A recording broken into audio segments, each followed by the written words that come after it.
So ఇక్కడ 11.1 exercise 11.1 ఏంటి first problem ఏమి ఇచ్చారు? క్వశ్చన్ చదువుదాం first. In right angle triangle ABC 8 centimeters, 15 centimeters and 17 centimeters are the lengths of AB, BC and CA respectively అని అన్నాడు. Then find sine A, cos A and tan A అని అన్నాడు. So right angle triangle first గీసుకుందాం. ఏంటి ఇలా ఉంటుంది. A B C.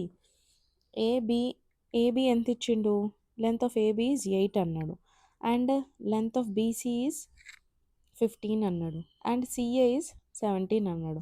మరి నాకు ఒక డౌట్ వస్తుంది, ఈ ఏబిసి ఇది ఇట్లనే వేసుకోవాలని ఎలా చేయాలి, ఈ ఈ ఈ ఆర్డర్లోనే వేసుకోవాలని ఎలా తెలియాలి అంటే, హైపోటెనస్ ఎప్పుడు పెద్దది ఉంటుంది. సో పెద్ద దాన్ని బట్టి మీరు వేసుకోవచ్చు. ఓకేనా? Sine A is equal to, sine A అంటే ఏంటి? ఆపోజిట్ బై హైపోటెనస్ కదా. ఆపోజిట్ యాంగిల్ ఈ యాంగిల్కి ఆపోజిట్ సైడ్ ఏంటి? 15 బై హైపోటెనస్ 17. తర్వాత కాస్ ఏ. కాస్ ఏంటి?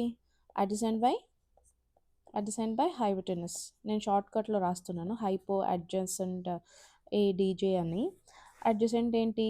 8 బై 17, హైపోటెనస్ 17. తర్వాత ఇంకేం అడిగాడు? టాన్ ఏ అడిగాడు. టాన్ ఏ అంటే ఆపోజిట్ బై అడ్జసెంట్ కదా. ఆపోజిట్ సైడ్ ఏంటి? 15, అడ్జసెంట్ సైడ్ ఏంటి? 18. సో ఇట్లా మనకి ఏమన్నా కానీ సింపుల్గా ఒక రైట్ యాంగిల్ ట్రయాంగిల్ గీసుకొని ఫస్ట్ వాటికి లేబులింగ్ ఇచ్చేసి నెంబర్స్ రాసేసుకుంటే మనకి ఈజీగా అక్కడ నుంచి చూసి ఫాస్ట్గా sine A, cos A, tan A అట్లా రాసేయచ్చు అనమాట. ఓకేనా?